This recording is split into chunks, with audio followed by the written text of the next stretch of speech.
Parallel plate capacitor का topic हम लोग पढ़ने जा रहे हैं। तो सबसे पहले आपको बात बता दूं कि चैप्टर फर्स्ट में आपने एक बात पढ़ी है, अगर एक तार है ना, उसमें चार्जेस हैं, अगर एक तार है उसमें चार्जेस हैं, तो उसको हम लोग बोलते हैं लीनियर चार्ज डेंसिटी रिप्रेजेंट करते हैं, उसको बोलते हैं लीनियर चार्ज डेंसिटी रिप्रेजेंट करते हैं लेमडा से। फॉर्मूला होता है L बाय क्यू, ये आपने पढ़ा होगा, है ना। और नहीं पढ़ा है तो मैंने वीडियो में पढ़ाया है, चैप्टर फर्स्ट की वीडियो पढ़ी है, चैनल में जाके आप देख सकते हैं।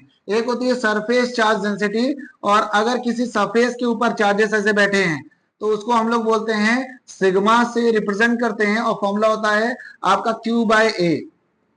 और एक होता है वॉल्यूम चार्ज डेंसिटी, और वॉल्यूम चार्ज मतलब कोई वॉल्यूम है, मान लेते हैं स्फीयर है, उसमें ढेर सारे चार्जेस हैं, ऐसे ढेर सारे चार्जेस हैं, तो उसको रिप्रेजेंट करते हैं रो से। फॉर्मूला होता है Q बाय V। ये वॉल्यूम चार्ज डेंसिटी है, ये सरफेस चार्ज डेंसिटी है, ये लीनियर चार्ज डेंसिटी है। इतनी बात आपको क्लियर हो गई। इसके बाद हम लोग पैरेलल प्लेट कैपेसिटर की बात करेंगे। तो ये एक प्लेट है, और प्लेट ऐसे है, सरफेस में दिख रही है, ये ऐसे 3D ऐसे दिखेगा, ये एक ऐसे दिखेगा, ये पैरेलल प्लेट्स है ना। ये सरफेस चार्ज डेंसिटी की बात कर रहे हैं, इसकी बात हो रही है, और इसमें ढेर सारे चार्जेस है। ये पॉजिटिव है चार्ज, पॉजिटिवली चार्ज है, और ये नेगेटिवली चार्ज है, ये नेगेटिवली चार्ज है, ये पॉजिटिवली चार्ज है, ये नेगेटिवली चार्ज है, positively charge and negatively charge. इतनी बात क्लियर हो गई। इन दोनों के बीच में जो स्पेस है उसको रिप्रेजेंट करते हैं स्मॉल डी से।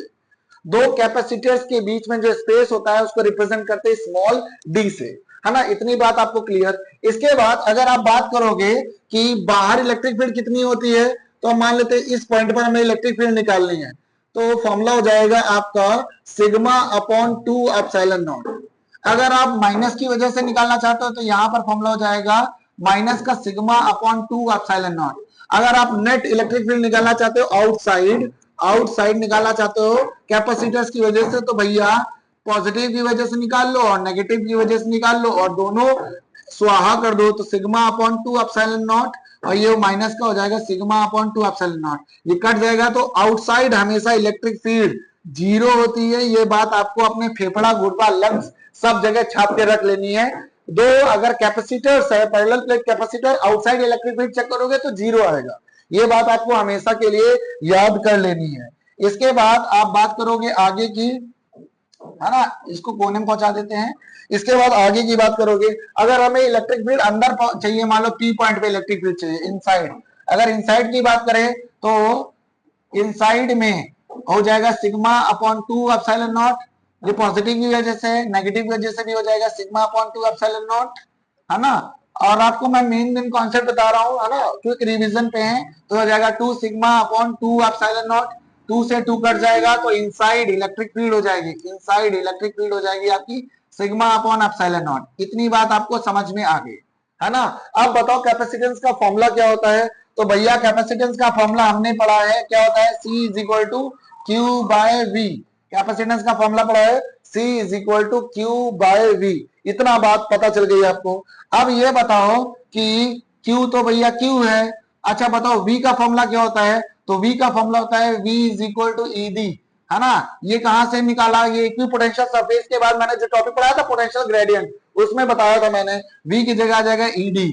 अब बताओ E की जगह क्या आएगा। तो E की जगह आएगा ये सिग्मा अपॉन एप्सिलॉन नॉट और D, है ना। अब बताओ सिग्मा की जगह क्या आएगा। तो सिग्मा की जगह आएगा आपका, फॉर्मूला बताया था, देखो सिग्मा का फॉर्मूला क्या लिखा है, चार्ज अपॉन ए, और बगल में बैठा है 1 बाय एप्सिलॉन नॉट, और उसके बगल में बैठा है डी। तो देखो चार्ज से चार्ज कट गया, अब क्या बचा है, तो बचा है आपके पास, ये दोनों पलट के ऊपर जाएंगे तो हो जाएगा एप्सिलॉन नॉट ए, और नीचे बचेगा डी। तो कैपेसिटेंस का तीसरा फॉर्मूला आपके सामने प्रकट हो चुका है। भाइयों बहनों तालियों के साथ स्वागत किया जाए इसका। कैपेसिटेंस का formula epsilon not A by D. Parallel plate capacitance में जो कैपेसिटेंस का फॉर्मूला बनेगा epsilon not A by D. A क्या है, तो ए है एरिया, डी है इन दोनों के बीच का जो सेपरेशन है, डिस्टेंस है वो है, और एप्सिलॉन नॉट की वैल्यू आपको पता ही है 8.85 इंटू 10 की पावर माइनस का 12। ये बातें आपको याद रखनी है, बहुत इंपॉर्टेंट ये वाला फॉर्मूला है ना। इतना मैंने बता दिया। अब आगे बढ़ोगे तो यहां पर एक चीज आएगी, अब इसमें डाइलेक्ट्रिक कांस्टेंट घुस जाएगा। डाइलेक्ट्रिक क्या होता है, तो डाइलेक्ट्रिक डाइलेक्ट्रिक स्लैब आ जाएगी। डाइलेक्ट्रिक क्या होता है, एक टाइप का इंसुलेटर होता है जो चार्जेस को इधर से उधर शिफ्ट नहीं होने देता है। तो डाइलेक्ट्रिक एक इंसुलेटर होता है जो चार्जेस को इधर से उधर नहीं होने देता है। Dielectric is a type of insulator which does not allow a charge to transfer from one plate to another। तो एक कैपेसिटेंस है, ये कैपेसिटेंस है ना, पैरेलल प्लेट कैपेसिटर, ये पॉजिटिवली चार्ज है और ये नेगेटिवली चार्ज है। बीच में हम लगाना चाहते हैं डाइलेक्ट्रिक, है ना। डाइलेक्ट्रिक को ये डाइलेक्ट्रिक लगा दिया, है ना। इसको रंग देता हूं, थोड़ा सा अच्छा लगेगा देखने में, है ना। इसकी जो थिकनेस है इसको रिप्रेजेंट करते हैं के से, याद रखना। इसको जो थिकनेस है, थिकनेस मोटाई, उसको रिप्रेजेंट कर देते हैं स्मॉल टी से। ये जो थिकनेस है उसको रिप्रेजेंट करते हैं स्मॉल टी से। अच्छा बताओ, यहां से लेकर यहां तक की जो गैप था उसको रिप्रेजेंट कर देते हैं स्मॉल डी से। दो प्लेट्स के बीच जो गैप था उसको रिप्रेजेंट कर देते हैं स्मॉल डी से।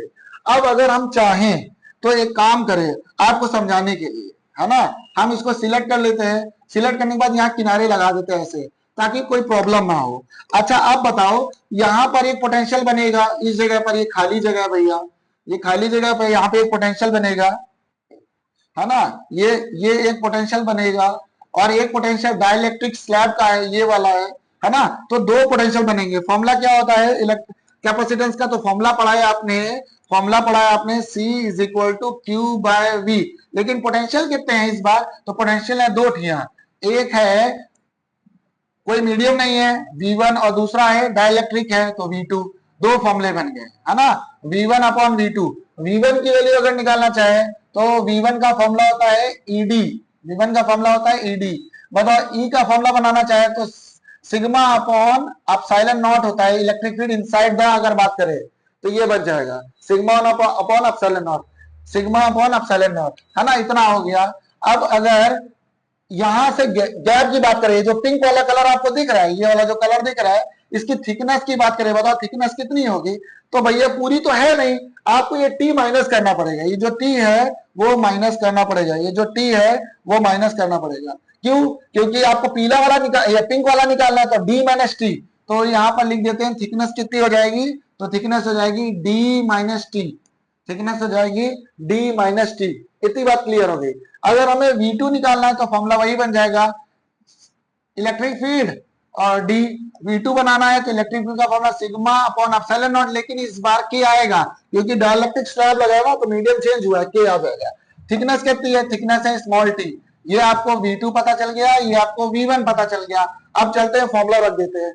तो C is equal to Q upon V1 कितना है? तो V1 है sigma upon epsilon not D minus T, और बगल में बैठा है कौन? तो है sigma upon epsilon not T. दोनों से कॉमन ले लो तो आ जाएगा Q upon sigma upon epsilon not D minus T plus का T। इतना हो गया। लेकिन K भी है यहाँ पर, देखो K भी था, है ना, ये K भी है, तो यहाँ पर आ जाएगा K। अब एक काम करो, तो काम ये करना है आपको, यहाँ फॉर्मूला खोल देना चाहिए। खोल दूं क्या? खोल देते हैं। अच्छा, तो सिग्मा का फॉर्मूला होता है Q बाय A, है ना, सरफेस चार्ज डेंसिटी है ये चीज, surface charge density. Epsilon not नीचे है, बगल में D माइनस टी और प्लस का T अपॉन K। इतना बात है। Q से Q काट दिए, ये पलट जाएगा भाई, ऊपर बैठ जाएगा, तो आ जाएगा यहाँ पर A बाय एप्सिलॉन नॉट, बगल में नीचे बैठेगा कौन? नीचे आ जाएगा आपका D माइनस टी प्लस का T बाय K। ये आपका एक फॉर्मूला बन गया, ये आपका एक फॉर्मूला बन गया। इसको ध्यान से देख लो, बहुत इंपॉर्टेंट चीज है। जब डाइलेक्ट्रिक स्लैब कैपेसिटेंस के बीच में रख देंगे तब क्या फॉर्मूला बनेगा? डी क्या है? सेपरेशन है। टी क्या है? Thickness of dielectric. के क्या है? डाइलेक्ट्रिक स्लैब का मीडियम है ना, के, और उसकी वैल्यू आपको दी रहेगी। अब आप बात समझना आगे। फॉर्मूला बना है आपका C is equal to epsilon not A D minus T plus का T बाय K, ये फॉर्मूला बना है। अब इसके दो कंडीशंस हैं। अगर हम ये कैपेसिटेंस जो था इसमें डाइलेक्ट्रिक स्लैब सब जगह ठूस दे, अभी तो हमने किनारे लगाया था, सब जगह ठूस दे, तो ये जो थिकनेस है T और जो D है बराबर हो जाएगा, T और D बराबर हो जाएगा। सब जगह डाइलेक्ट्रिक ठूस दोगे तो D और T बराबर हो जाएगा। D और T बराबर हुए तो फॉर्मूला हो जाएगा आपका एप्सिलॉन नॉट A, ये तो कट जाएगा तो आ जाएगा T बाय K, पलट जाएगा तो आ जाएगा epsilon not A K upon T। ये आ जाएगा जब आप फुली फील्ड कर दोगे, फुली फील्ड डाइलेक्ट्रिक, डाइलेक्ट्रिक को पूरी तरह से भर दोगे तो ये फॉर्मूला बन जाएगा fully field dielectric, fully field dielectrics. ये बात आपको समझ में आ गई होगी, है ना। अब इसके बाद एक काम करते हैं, अब हम कोई कंडक्टर लगा देते हैं, फुल कोई कंडक्टर लगा देते हैं, कोई कंडक्टर लेके आते हैं। पहले क्या था, इंसुलेटर लेके आते हैं, अब कंडक्टर लेके आएंगे। कंडक्टर लेके आओगे तो के की वैल्यू हो जाएगी इन्फिनिटी, है ना, के की वैल्यू हो जाएगी इन्फिनिटी। तो सी की वैल्यू आ जाएगी epsilon not A D minus T, ये तो पूरा स्वाहा हो गया। तो ये जब आप फुली फिल्ड कंडक्टर ले आओगे तो ये बन जाएगा, डायरेक्टली लगा दोगे तो ये फॉर्मूला बन जाएगा, है ना। मिलते हैं नेक्स्ट वीडियो में, तब तक जय हिंद, जय भारत, पढ़ते रहो और अपने मम्मी पापा का सपना साकार करके दिखाओ।